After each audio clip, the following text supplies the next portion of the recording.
Je suis sortie, mais dans une plénitude où la question n'était plus de savoir que j'allais être guérie physiquement, mais que j'étais guérie spirituellement, que j'étais guérie dans mon cœur, que j'avais une identité, que j'avais une raison d'être là. Bonjour, je suis Danielle, je suis artiste peintre et aujourd'hui je vais vous raconter quelque chose dont vous n'avez jamais entendu parler. J'ai passé 25 ans en fauteuil avec une maladie neurodégénérative et j'ai vécu une guérison. Je suis une jeune femme qui est mariée, nous avons la grâce d'avoir un jeune homme. Et ça, c'est chouette.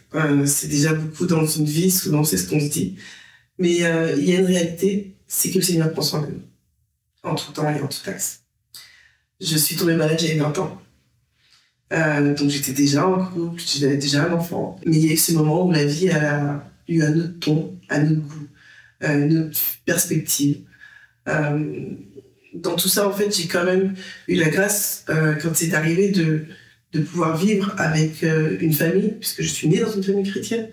J'ai frères et sœurs, et mes parents nous ont élevés dans la foi et dans l'amour de Dieu, à nous chercher, à découvrir avec une communauté, une église et un ensemble. Et c'est vrai que quand on tombe malade à 20 ans, beaucoup de choses se passent dans la tête, autour de nous.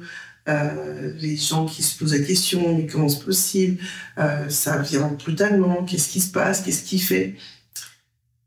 Et donc, du coup, on se pose soi-même des questions.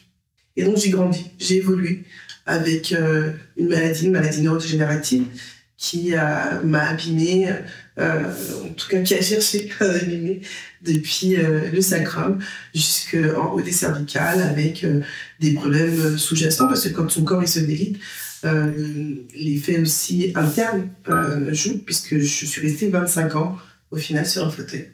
25 années à passer beaucoup plus de temps à l'hôpital qu'avec ma famille, qu'avec les miens, qu'avec notre enfant. Ça a été difficile, ça a été compliqué.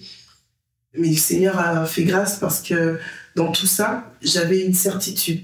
C'est qu'un jour, j'aurai la grâce de pouvoir retourner sur mes talons. Mon rêve, c'était de revenir sur mes talons et de me dire que cet état n'allait pas durer. Mais comme je vous ai dit, ça a duré 25 ans.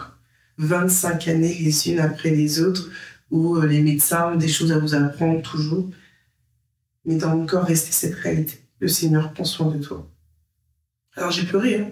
J'ai pleuré, j'ai crié, j'ai appelé, et j'ai reçu ce baume. À chaque fois que j'avais l'impression de tomber plus bas, à chaque fois que les médecins avaient une nouvelle chose à nous apprendre, j'ai toujours eu, à un moment donné, la grâce de Dieu qui venait poser en nous. Ça peut paraître compliqué, mais vraiment, il y a des fois où on descend très très bas. On n'a aucune visibilité de ce qui va se passer, on ne sait pas comment ça va se dérouler. Et pourtant, Dieu est présent. Et en ça, j'ai pu le palper, j'ai pu avoir cette notion où les bras d'amour, c'est pas un état, c'est pas une expérience qu'on imagine, mais c'est du concret. Le Seigneur vient et il prend soin de nous.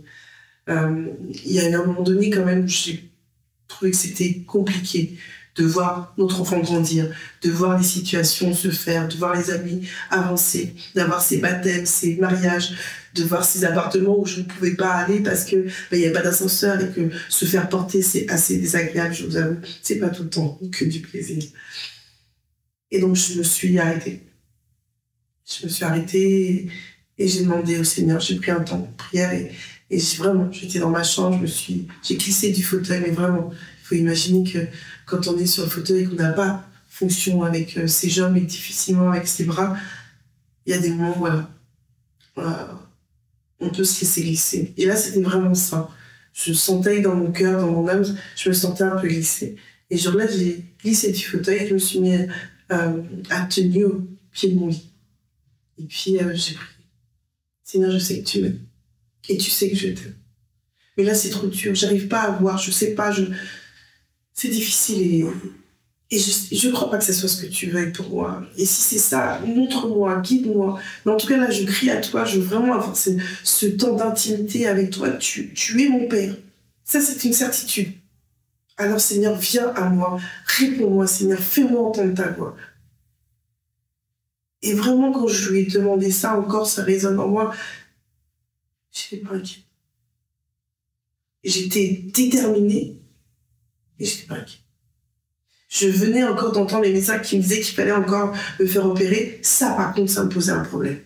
Mais ce temps que j'avais pris, ce temps que j'avais reçu, où il fallait que je m'arrête, il fallait que je me pose avec mon Dieu dans quelque chose où je parlais à mon papa, j'étais pas OK. Ce temps est passé, j'ai pris ma prière et quelques jours sont passés. Après ces jours-là, un ami m'a dit écoute, il faut que je passe te voir.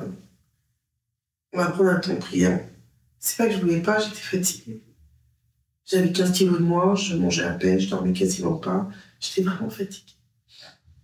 Et puis, je me suis rappelé que c'était son jour de jeûne. Il a un jour de jeûne hebdomadaire et il faisait quasiment 100 km pour arriver jusqu'à moi.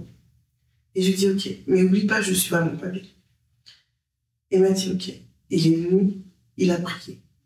Et durant sa prière, il a fait monter qu'il fallait que je fasse un jeûne de 41 jours. Je vous dis tout ça parce que vraiment, le Seigneur, il a vraiment tout posé dans la parole. Vraiment, tous les instants de nos vies, qu'on croit vraiment fermés, qu'on croit que ça nous appartient qu'à nous, il l'a déjà mis en place.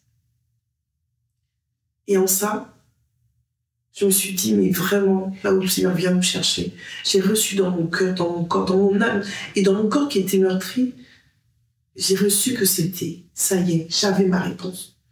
Il fallait que je monte sur la montagne. Il fallait un temps à part avec mon Dieu. J'en ai parlé à mon mari. Et du coup, j'ai prévenu tout le monde. J'ai coupé le téléphone, l'ordinateur, la télé. Et je me suis arrêtée pendant 41 jours. 6 semaines. Chacun a sa gestion alimentaire. Et donc, c'est pas le propos pour moi. Mon propos, c'est vraiment de vous dire que Dieu a déjà tout prévu pour nous, même si on n'a pas les yeux à l'instant pour le voir. J'ai pris ma Bible et j'ai pris un carnet. Au final, j'en ai écrit 4. Et j'ai beaucoup pleuré les 3 premiers jours. Mais je suis sortie de cet état, non pas guérie physiquement, mais aimée de Dieu. J'ai vécu, et en vous le disant là, je le sens, j'ai vécu ce fait d'être nettoyée, d'être nourrie. J'ai vécu être aimée de Dieu. Je suis sortie, mais dans une plénitude où la question n'était plus de savoir que j'allais être guérie physiquement, mais que j'étais guérie spirituellement, que j'étais guérie dans mon cœur, que j'avais une identité, que j'avais une raison d'être là. Dieu m'avait répondu, il était venu me répondre, il y avait une raison. Ça me semble difficile, qu'il faille traverser certaines choses. Et en même temps, dans ça, Dieu agit et il nous prépare. Finalement, Dieu a fait grâce. Aujourd'hui, je suis debout. 3 semaines après mon jeûne, je me suis retrouvée chez le kiné. Mon kiné dont on était devenus proches, ça faisait 10 ans. Il m'a vu avec 15 kilos en moins, il n'était pas très content. Mais en même temps, il a vu que j'étais transformée en moi. Et ça, déjà, c'était chouette que ça soit visible. Alors, du coup, on a pris le temps. Il m'a fait un petit temps où il a pris le fait de faire attention, de faire des massages, de faire des exercices. Et puis, au bout d'un moment, il a voulu me verticaliser. Parce que c'est un souci d'être sur un fauteuil, on n'est attiré par l'attraction terrestre. Donc, du coup, c'est un problème physiologique. Et je suis bien contente parce qu'il m'a cherché l'ambulateur. Et je suis là, je me dis, ah, c'est normal, je peux me poser 2 secondes. Le téléphone sonne, je me dis, je peux me poser 3 secondes.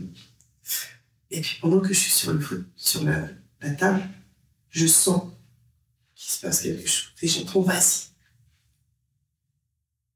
Je m'occupe. Et j'entends, vas-y. Et là, dans mon cœur, je ressens la même chose que j'ai senti quand j'ai senti qu'il fallait que je fasse ce jeûne. C'était clair, c'était net. Dieu était en train d'être en action. Je me redresse, je m'assois sur la table, je glisse un peu. J'étais en chaussettes. Et il faut savoir que je ne sentais pas trop au côté gauche. Le côté droit me faisait extrêmement mal. Et donc je glisse. Et je sens le sol. Je me dresse. Et vraiment, je suis là et je me dis, Seigneur, merci. Merci, Père. Et je reglisse. Et je sens mes orteils, mes talons. Je sais que mon instant est arrivé. Je sais que ça y est, c'est pour moi. Et il y avait ce scotch rouge sur le sol que je n'ai jamais demandé en 10 ans à mon kiné à quoi ça servait. Et au bout, il y avait une grande baie vitrée. Et je me suis retrouvée noyée de lumière. Noyée, mais portée dans la lumière. Et je me suis retrouvée à être debout et à marcher. Je vous avoue, comme quelqu'un qui avait bu 6 bouteilles de champagne toute seule, hein, un peu égoïste dans son genre. Mais non, vraiment, c'était pour moi, c'était à moi, c'était mon moment. Et quand j'arrive au bout, le kiné qui sort dans l'autre sens avec le déambulateur, et pour la première fois, on est les yeux dans les yeux. Oui, parce que, en fait, quand vous êtes sur le fauteuil et que vous êtes sur le déambulateur, vous êtes en appui, vous n'êtes pas en train de regarder ce qui se passe, hein, vous êtes concentré sur devant vous. Et là, on était ensemble. Et le Seigneur nous a lavé de l'eau, nos yeux qui. Et on se rend compte, en fait, qu'il s'est passé quelque chose. Et il me sort de cette bulle et il me dit, mais je veux voir. Et quand il me dit ça, je me retourne. Et je vois le fauteuil en face de moi. Il est vide. Ça y est. Ça y est, c'était à notre temps. Et dans ce temps, il y a eu cette étape où il a fallu travailler. Il a fallu poursuivre, en fait, ce que je venais de recevoir. Et le kiné, il arrêtait. Pour des raisons de santé, il arrêtait. Donc je me suis retrouvée toute seule. En tout cas, je croyais toute seule. Et une fois de plus, le Seigneur m'a fait avancer. Je marche par la foi. Et j'ai fait un pas après l'autre, par la foi. Je vous assure que le Seigneur donne la foi. Mais il nous amène à nourrir la foi qu'il nous donne. Et cette foi-là, c'est elle qui nous guide. Au-delà de ça, j'ai fini par avoir une marche qui soit assurée. Plus de médicaments, plus de besoin plus de fauteuil, plus rien. Mais après tout ça, en fait, qu'est-ce que je faisais de ce que le Seigneur m'accordait là? C'était une grâce, c'était un miracle, c'était génial. Mais on en fait quoi? On gère comment? Et qu'est-ce qui se passe après ça? La société n'est pas prête pour ça. Donc je n'ai pas eu accès à un travail dans la société. Mais le Seigneur m'avait déjà prévu. Je venais juste de reprendre mes pinceaux. Et donc, du coup, moi qui avais fait des études de photo, je me retrouvais à nouveau dans l'image, à nouveau dans ce style qui m'avait porté toute ma jeunesse, en fait. Et je m'y retrouvais, je retournais le temps. Et à un moment donné, le Seigneur m'a amené à ouvrir mon entreprise. Et aujourd'hui, je suis artiste peintre. Et je développe dans mon travail ce que le Seigneur me fait grâce de ce que j'ai reçu, la plénitude, la joie, la paix, sa présence. Et chacun de mes tableaux a un nom avec une définition que le Seigneur m'a donnée, parce que je travaille la nuit, et vraiment 2h, 3h du matin, où vraiment le Saint-Esprit prend toute sa place, en fait. On le sait, le Seigneur nous dit qu'il y a des heures, des temps où vraiment il y a des choses, des combats aussi, mais des réalités où on parle son amour. Et dans ça, en fait, je partage cette réalité où le Seigneur a déjà prévu. Il a déjà prévu. Aujourd'hui, je fais des expositions, je travaille avec des ateliers où je développe aussi le fait de recevoir, de pouvoir partager, de pouvoir être un bouquet, de pouvoir nourrir en fait qui on est, son identité en Christ, parce que le Seigneur a prévu pour chacun d'entre nous, et dans une capacité de se l'offrir et de l'offrir. Et vraiment aujourd'hui, je vous assure, offrez-vous ce bouquet. Il n'y a pas que les situations douloureuses. Le Seigneur m'a dit durant mon jeûne, si tu vois le noir, c'est que la lumière de Dieu brille. On nous dit que tout ce qui est noir et mauvais est difficile, douloureux. Oui, c'est difficile, douloureux. Mais si le Seigneur éclaire ce noir, c'est qu'il a prévu la solution. Il est la solution. Il est la solution pour toi. Il l'a été pour moi, mais il ne l'est pas juste pour moi. Il l'est pour que je puisse te dire qu'aujourd'hui, Dieu a déjà solutionné ce qui est compliqué. Regarde à lui. Je t'assure que des fois, ça peut être compliqué. On peut être en difficulté spirituellement. On ne va pas se mentir, c'est pas toujours la fête, c'est pas vrai. Mais Dieu est toujours là et sa main est toujours tendue pour nous. Et elle est tendue pour toi. Il t'aime et je t'assure que de vivre dans ses bras d'amour, c'est le plus beau cadeau que j'ai jamais reçu. Je suis bénie, je suis mariée, j'ai mon fils, j'ai mes amis, j'ai tout. Mais j'ai surtout eu la grâce que le Seigneur puisse m'aimer et m'amener à avoir cette définition, cette identité en lui seul. Sois richement béni. J'étais prête à partir, mais il y avait beaucoup de gens autour de moi. Alors je vais laisser la parole à 2-3 personnes.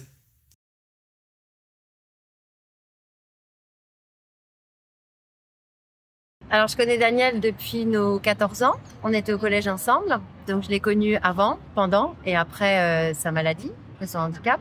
J'ai jamais considéré Daniel comme une malade. Daniel, c'était mon ami. Et ce qu'on partageait ensemble était vraiment au-delà de la maladie. La maladie, c'était une caractéristique comme une autre, mais c'était pas du tout le sujet principal de nos rencontres et de ce qu'on partageait ensemble. Du coup, je connais Daniel depuis 15 ans à peu près. Je l'ai rencontré chez la belle-mère dans un petit village. Elle était déjà en fauteuil. Je l'ai pas connue avant l'accident. Du coup, je l'ai vue toujours souriante, toujours partante pour faire la fête, toujours à prendre soin des autres et tout ça. Mais par contre, on voyait quand même sa santé décliner, même si elle évitait d'en parler. Elle allait dire toujours que tout allait bien, même si ce n'était pas le cas. Et même sur les derniers temps, les médecins ne savaient plus vraiment quoi faire pour elle. Ça sentait vraiment pas bon.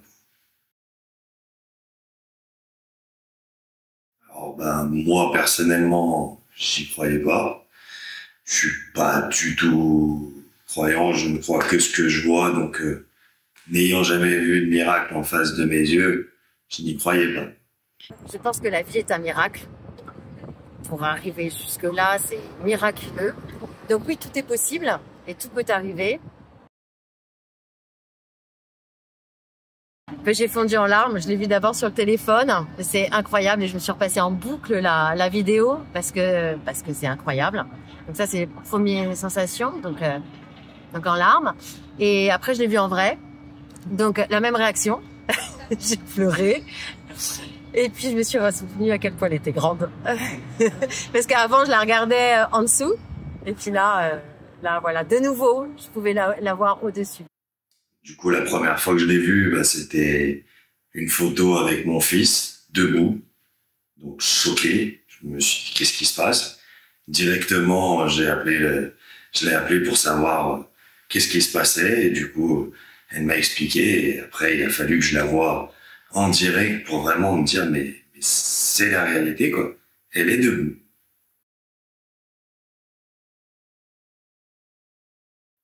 Alors, personnellement, je crois pas forcément plus en Dieu depuis, mais bon, n'ayant pas d'autre explication de ce miracle, c'est dur. Il doit y avoir quelque chose. Il s'est passé quelque chose, en tout cas, voilà. Non, elle les a approfondis.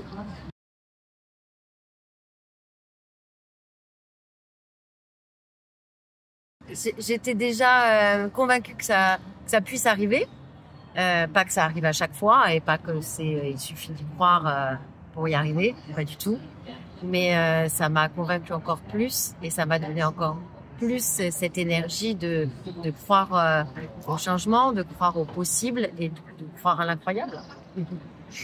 Pas vraiment directement. Après, j'ai pu voir que malgré ce miracle, Daniel, du coup, était quand même laissé à l'abandon par l'État qui voulait pas du tout reconnaître ce miracle. Et du coup, il a fallu que j'intervienne un petit peu à mon échelle pour essayer de l'aider dans la suite de sa vie.